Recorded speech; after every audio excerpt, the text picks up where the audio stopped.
Goodbye, horses! Hello my friends and welcome back to Player Display. So this time we're going to do another little bit of a retrospective. I guess that's kind of what I should have called these in the past because there have been times where we've reviewed figures that are a little bit on the older side, but this time I'm saying like, yeah, this is a retrospective. We're going a little bit back in time. Today I am very honored and very excited to be reviewing figures from one of my favorite franchises in movie history, being Planet of the Apes. So over here we have Dr. Zaius version 2 because they did release 2 variants of him, along with 2 gorilla soldiers from a Toys R Us exclusive 2-pack. Just by saying Toys R Us, you should have an idea of how old these figures are. So these figures, along with many others, came out around the same time that Rise of the Planet of the Apes was coming out, along with its subsequent sequels. And of course, to better bank on that movie release, they wanted to go ahead and make figures for the original franchise, which I have come to love and adore over the years. But of course, back then, I was a little munchkin, so I didn't have any money with which to actually buy these apes as much as I adored them. But now that I am where I am, I'm able to get them, and they're fantastic. Also, it's worth mentioning, if you want to build up an apes collection of your very own, I don't know if they're ever going to plan on re-releasing these guys, but if you do want to get some, all 3 of these I actually got for stock price, so they're the cheapest options you can go with. Like, Zaius was about 20, the 2 gorillas in the 2-pack were about 60. Again, don't feel any pressure disclosing those prices for you, but yeah, they're very accessible, very easy to find. Just hop on eBay. Zaius is definitely the easiest to find, biggest quantities for him. As for the rest of them, though, I don't know what's going on. They're stupidly hard to get. Some of them are skyrocketed in price. But one thing that I do have on the way is a Comic-Con 3-pack, including a Conquest Gorilla, General Aldo, and my absolute favorite character in the entire franchise, the original Caesar as portrayed by Roddy McDowall. I love Andy Serkis as well, but McDowell, he did something that was so good. But anyways, let's go ahead and review these figures and start out with an unboxing. And you'll probably think, wait a minute, how are you going to do an unboxing if these figures are already out of the box? Well, fortunately, eager me from way back when was so excited about these figures, he just had to pop them open. So why don't we go ahead and check out with Past Pod Guy and see him unopen the boxes for us. Thanks, Future Pod Guy. Hi, I'm Past Pod Guy. And of course, here with me, I have the exact same action figures, but at least in my timeline, they are still mint in the box, and I'm going to take them open. So we're going to start out with Dr. Zaius, who has a much more simplistic box, but I really love the makings of the early NECA packaging that they had back then. It's changed so much since. For a figure like this, maybe now they'd have the window going out and then back in, that little flap or whatever, but this is still a really nice presentation regardless. You just got the exposed window, you got the figure, the one accessory he comes with. You might have more, but I think that's it. Then we also have this really cool artistic rendering. It might just be the figure itself with a filter on it, I'm really not too sure. Off to this side we have a little bit of that pattern work that we see on a lot of the ape garments, which I really love. I love that we still don't know what it means, but you could tell that it is very important to their culture. Exact same thing on this side. Off to the top, you got a window down into the box, so if you're a mint collector, which I definitely am not, then you can have light shine down on the hit plastic contained within more plastic. We're weird, okay? Off to the back, this is what Future Me was talking about when discussing the spoilers. This is, of course, one of the biggest endings that ever happened in a movie, but you also have, this can either be Caesar or Cornelius. I mean, they're both Roddy McDowall, so it could go either way. But then, if you zoom in right over here, we get a little bio about Dr. Zaius. In my opinion, one of the most underrated antagonists in film. Going on down, we have more offerings from the other series. This is from Series 2. We have Ursus, Zira, and of course Zaius version 2, which is this version that we have over here. Off to the bottom, let's see if we got any warning labels. We do! How nice! So we got C. Green Arrow. And it's nice that even back then they so considered our good old friend Sad audience! And then also a little look at the artist who made this beautiful piece of plastic possible. So now here we got Betsy, and I suspect this box is going to be, oh, so difficult to open. It's going to be such a trial. It's going to be such a challenge. I'm going to be weeping about it for days to come. Oh, wait, there he is. In literally one friggin' tie. I was being sarcastic at first, but I actually didn't know it was going to be this easy. Holy crap, okay. One thing I noticed, even though there's less ties, the plastic is not as malleable as it is these days. So I guess that's kind of why there's so many ties now, because the plastic is so loosey-goosey. Probably an economic thing. Let's go ahead and get his Palpatine-looking cane from the packaging. I don't think there's any tape. Is there? No, there's just a little bit of suction keeping it in. But, yeah, just the cane. That's all. So, that's it for Zaius.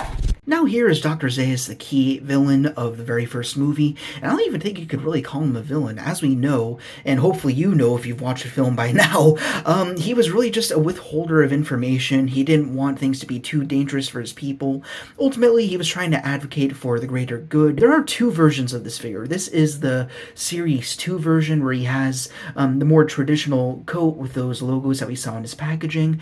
The Season 1 version more represents him when he was kind of held hostage by Heston at the very end of the film. He didn't have this jacket anymore for some reason. I guess he took it off because he was riding horseback, didn't want to get it dirtied up.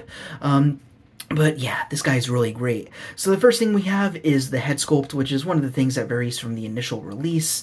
The first release was made of two pieces. It had the main head and I guess beard component, and then it had an extra kind of a bowl sculpt at the top. I thought about it for a while. I mean, for me, ultimately, it's really the outfit that mattered the most, but I ultimately came to terms with the fact that the head sculpt for the second version is my favorite, and this is what, like 2000, like early 2000s, 2010s, I mean, and back then even they did a really nice job with organic textures and printing on the face. They just did a very beautiful job with him. I prefer maybe he had somewhat of a scowl. Maybe he's a little bit angry and he's, a little pissed off at hearing all this nonsense that he has to deal with, but still, it's a very beautiful looking figure, as placid as his facial expression is. But going all the way around, you got the beautiful gold, the blonde locks of the ape, orangutan, of course, in this case. You have 3 different apes in the franchise. Going on down, we're not going to talk a whole ton about the micro details of these figures, more so how they compare with the new figures that we've seen, henceforth why this is a retrospective. But you go back down to the tunic, as I was talking about. Traffic cones him a little bit, but it's really not a big deal for Planet of the Apes figures. They're not doing a whole bunch of, like, Spider-Man backflips or anything, so that shouldn't be a problem. If you ever get around to doing that, get a figure stand and let me know in the comments. I'd love to see Dr. Zaius doing a backflip. But anyhow, we got that usual leather insignia going down, as we just discussed, in a nice chocolate brown. That actually looks very delicious now that I've said that. Have a very nice looking yellow, transitioning from the jacket to the sleeves, going down to the wrists, and then the hands. And that's one of the main big differences between these figures from back in NECA's heyday, along with what they're doing now. It will be easier to show off in the gorilla figures, but you can see if you look down, it's not the usual hinge going into the hand that we've become accustomed to. Back then, it was just a mushroom peg and a hole, which led to a lot of QC problems. Fortunately, I have not had any of that yet, but that resulted in a lot of broken joints, hands that you just couldn't use because there was a mushroom peg stuck inside of them. So that was a big problem with figures back then from that time. But fortunately for me, none of these are having any issues. So going down, we have a black tunic on the inside that stops off at the legs down to the pants, also yellow.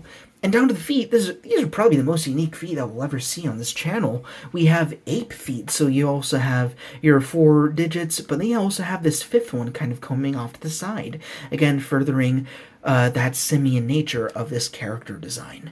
Now, Dr. Zaius only comes with one single accessory, which is totally appropriate, which is his cane. Pretty standard and Palpatine looking, pretty much. Just some wood, a few little knots, kind of implied by the sculpt. At the very bottom, nice and flat, so it can go perfectly flush with your countertop or wherever you plan on putting Zaius.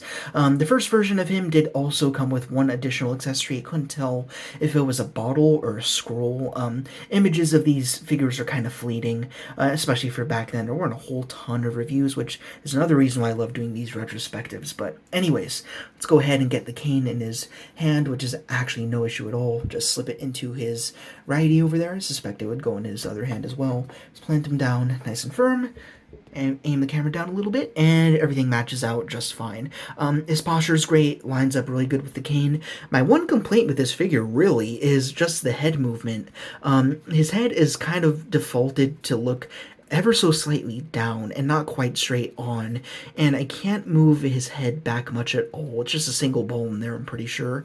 But yeah, anyways, before you get to articulation, I did want to mention one other thing that I did for this figure. I made a custom accessory with which actually Zira does come with, and that is a little paper airplane that floats on the air, and that actually fits in his hand pretty well. You kind of just got to fold that in. Very simple DIY if you want to do it. Just get some decent stiff paper, just fold out a really small piece of square into a paper airplane like you did in grade school, and there you go.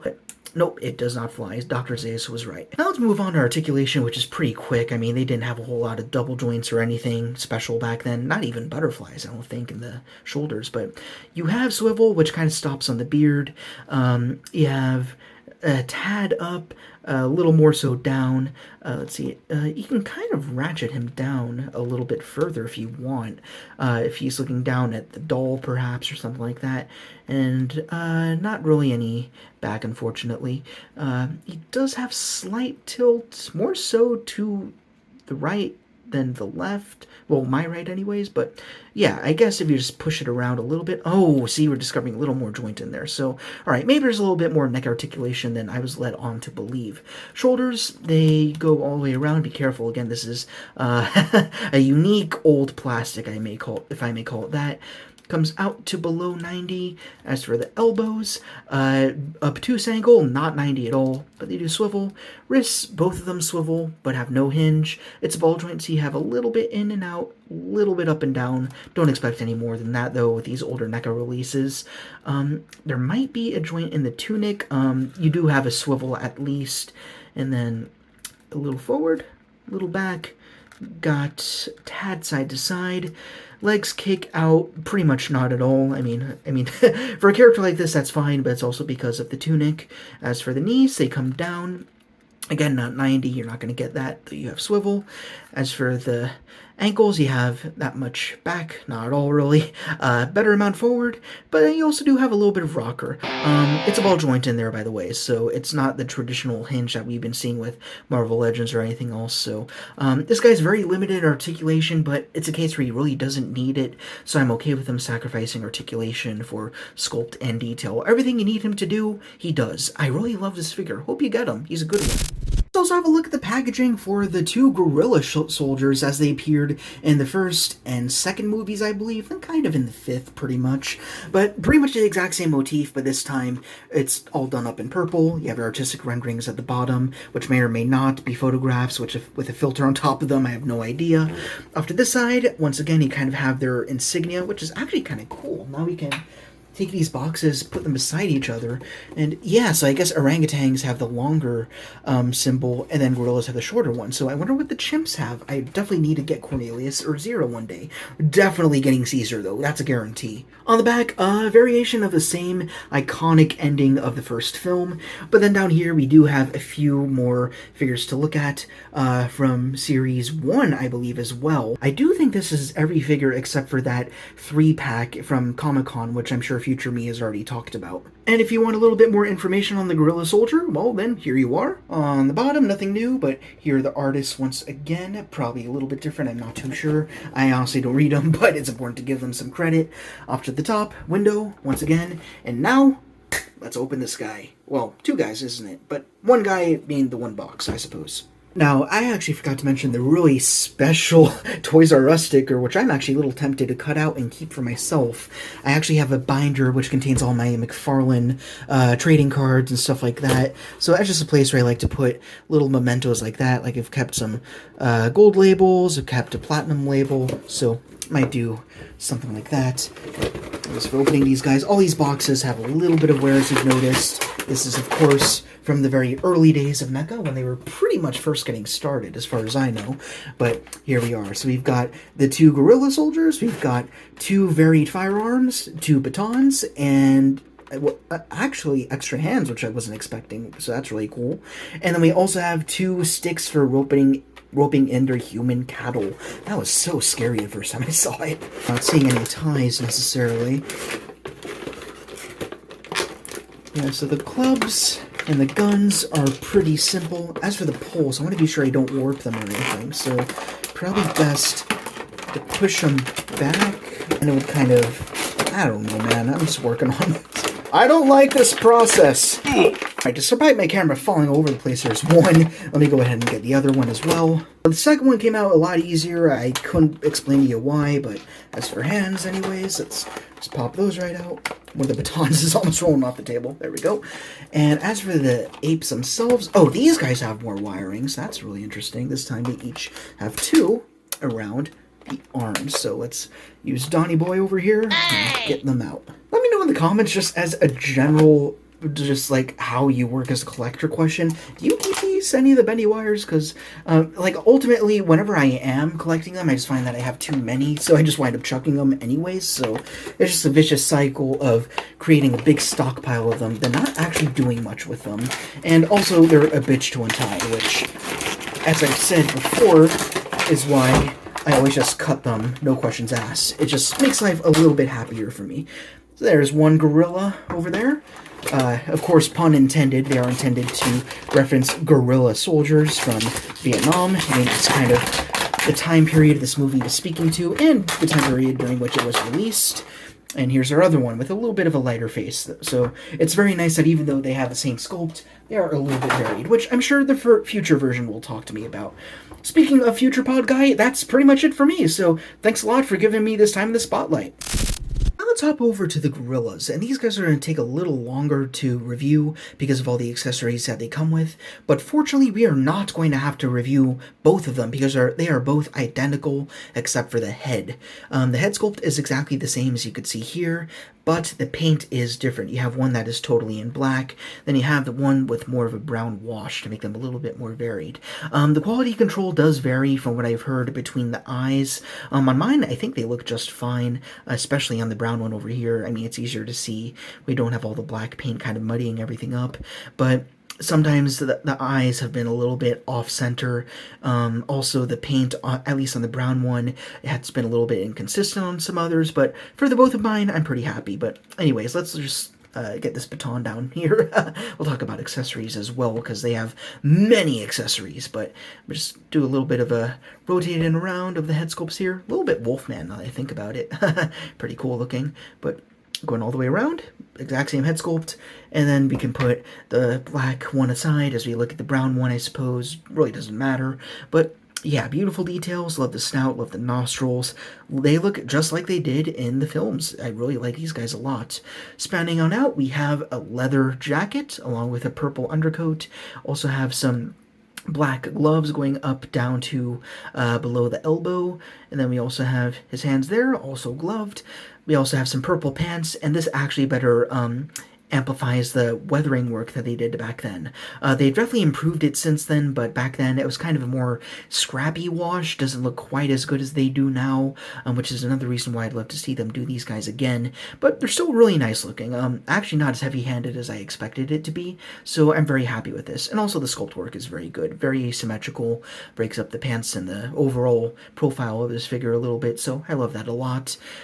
Down to the knees, and then the feet, we have more boots, and, well, boots are boots. I say it again. Last detail on this guy, we have a not removable backpack as far as I can tell, but I really love it, although I do wish that they were removable so you could have them vary a little bit, because the gorillas are ultimately, well, obviously it's in the name, they're army builders, so it would be nice to have one without the backpack, the one with it on.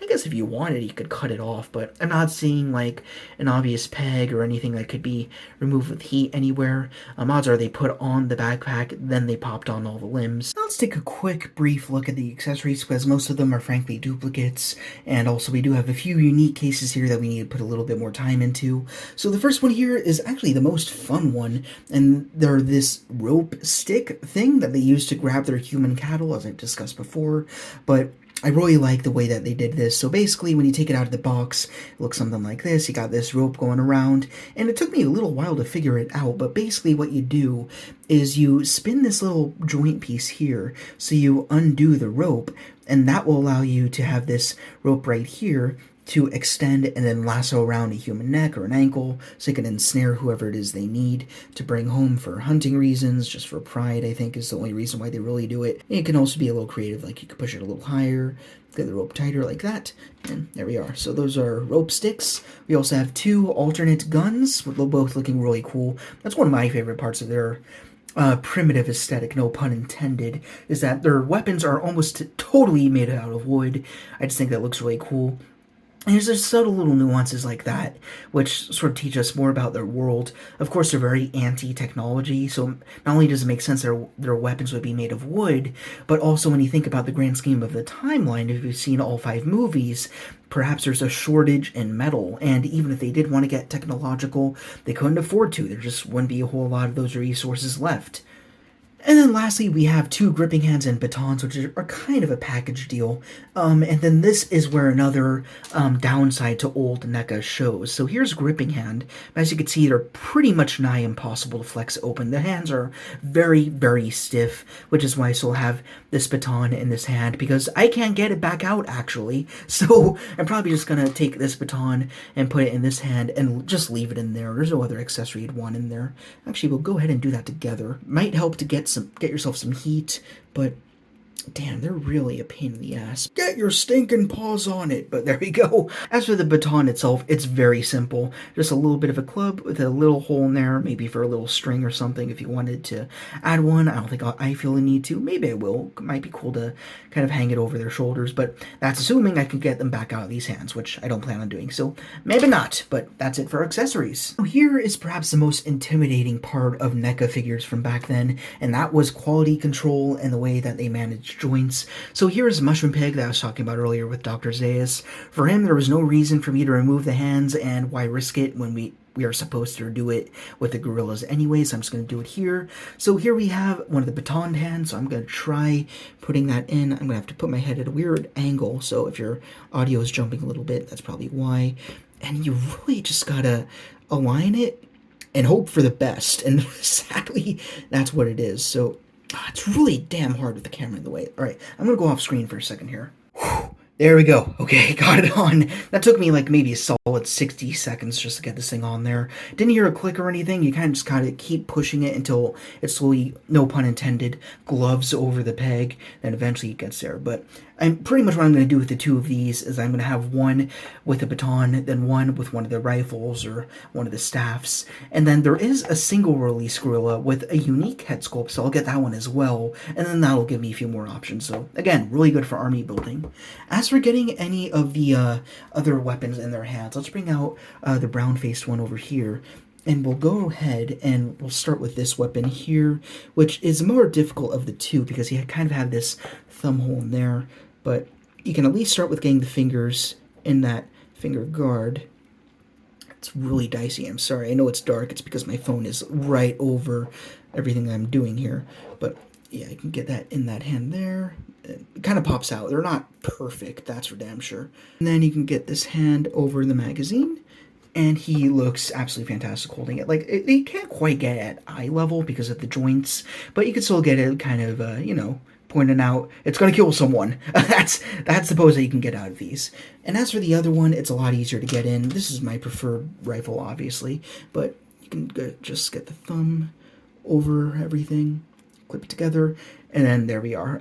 There's also this really nice loop for the rifle here, which you can use to get over your shoulder, but when you put it in hand, it kind of goes the wrong way. It doesn't really gravitate down, but it is very nice for getting over the shoulder, as you can do right here. And then just slide it right over, maybe over the backpack sling if you want. That'll hold it a little bit better. And there we go. That looks really good. It feels very natural. Again, same gorillas means same articulation. So we have this for swivel. We got little bit down, not really much up, although they can look straighter ahead than Zaius, so I do appreciate that. Got some tilt, probably the same exact type of joint work underneath, but for Zaius there's a lot more hair kind of cupping around the neck. These guys can move just a little bit more. As for the arms, they swivel all the way around. They did have a swivel at the elbow, as well as an almost 90. That's actually not too bad. No matter which hands you have, all of them are on the ball peg. So you got a swivel. You also have in, out a little bit, not as much. Then some up and down. It'll vary depending on which hand you choose. As for down here, you have a waist swivel. You got a little bit of rocking back and forth. There's probably like a ball joint in there somewhere. As for legs, not a ton forward, actually a really good amount back. You get some exposed joint right in there. As for the knees, single joint, don't go to 90 unfortunately. As for the feet, we got a little bit back, A little further forward, and you also got your rocker. These guys are a lot of fun. I love all the accessories they have. I do plan on getting that one last gorilla with the different head sculpt. That way they can swap up. And then also if I get Aldo, because he's going to be part of the 3-pack that I'm getting. And then maybe Ursus one day. He's one of the harder ones to get, but he looks really freaking cool, especially with that whole head hat thing that he has. Head hat. It's a new invention here in Player Display. And really quickly, I also wanted to show off these horses that I got. Now, they are not NECA. I kind of found them on Amazon very dirt cheap, like $11 each. I'll put a link in the description for anyone who wants these. They are not high quality at all. Like, they're literally the type of toy that you get at the airport for your kid. They'll play around with it on the plane for like 5 seconds, and they forget about it in a crack between the seats, and then it's never spoken of again. But if you do a little bit of handiwork with it, then they can come out looking pretty realistic. And I think I did tweak them out to the right point where they're a lot better. So I'll go ahead and remove one ape over here. As you can see, they're perfectly situated to sit right on the saddle. And just quickly go over the little changes I did for anyone who's interested in getting these horses for themselves, for apes, or for other figures. If not, you could just skip to the end in the timestamps below as per usual. But yeah, the first thing I did straight away as soon as I got these is I dual-coated them. I dual-coated the horse itself separately from the saddle and whatever these parts towards the muzzle are. It's a muzzle, and it's literally just called a muzzle. But I gave it a dual coat, so it looks like it's a little bit more organic, I suppose. Not as plasticky, not as shiny like the shot I'm about to show you. That's how they looked originally when I took them out of the packaging. It was barely even packaging at all. Like, there was not even like a printed deco on the box, just cardboard. Open it up, all the little parts are wrapped up in some bubble wrap. They got some cheap little pitchforks and shovels and brushes. Again, it's just a playset for children, but you tweak it out. Like, I added the silver bits on the buckles. I also kept the polish on the eyes. I actually covered the eyes and the snout up with clay before I sprayed it with dual coat, so that would stay as is. Just do a whole bunch of little tweaks, not even that much, and you can get a pretty good looking horse. We are at size comparisons where I really just don't have too good of an idea of what to do, because again, these are my first Planet of the Apes NECA figures, but I do already have figures from Mego. So we have Cornelius over here, and then we also have Ursus. Both figures that were also produced by NECA during the same time period, but both of them very, very friggin' hard to get. I guess just as a rando, we also have McFarlane's classic Doomslayer, and then on the right we have, of course, the future of law enforcement, Mechamuck! You mean you're not a missing link? Just because monkey isn't my species name, it doesn't imply it got anything to do with you. If you're a missing link, then that implies that... Yep, spoken like a true politician. And that is all for these 3 very awesome Planet of the Apes figures. Again, this was a retrospective, so even though we did kind of wind up just doing a full-on review, the main intent of this video is to kind of look at the differences that NECA has implemented since their early days, which are very easily exemplified with these 3 over here. The horse was kind of just a bonus. Yeah, Planet of the Apes is a very special franchise to me. I think the first time I saw it, it was Rise of the Planet of the Apes, the first Andy Serkis one, and I loved it then. But then a weird phenomenon happened for me. After that, I watched the original 5 with my parents, and I love those so much more. Then over the years, I watched Dawn, then I watched War, the next 2 of the trilogy, and I didn't find myself liking those much at all. And then I rewatched Rise just a few days ago, and I found that I didn't like it anymore. Like, how is that? That's really weird. And that's really what made me realize is that it's difficult to like both franchises because they both try doing things that are so different from each other.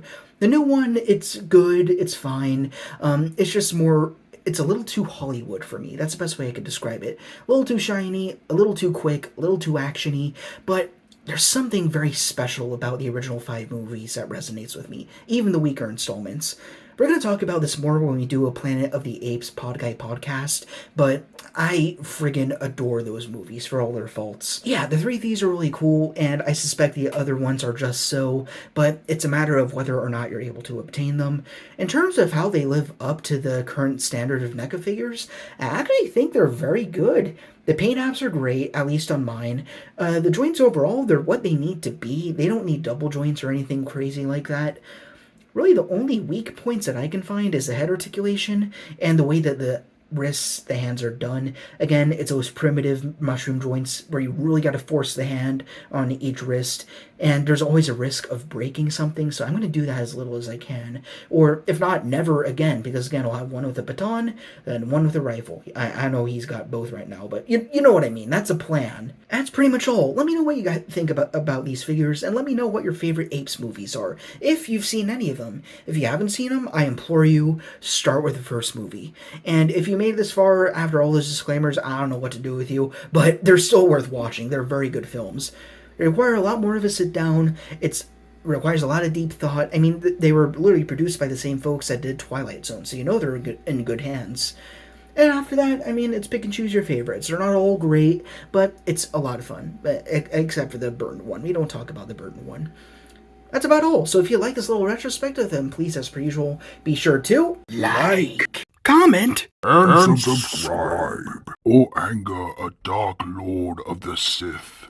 I hope that when that Caesar pack comes in, the tracking info's been a little wonky, but when it does arrive, we'll do exactly what we did right here, but instead we will be reviewing 3 figures uniquely on their own, because they are all different, so we'll have a look at those, and that's going to be a lot of fun. So that's about all. Rock on, and I will see you all later.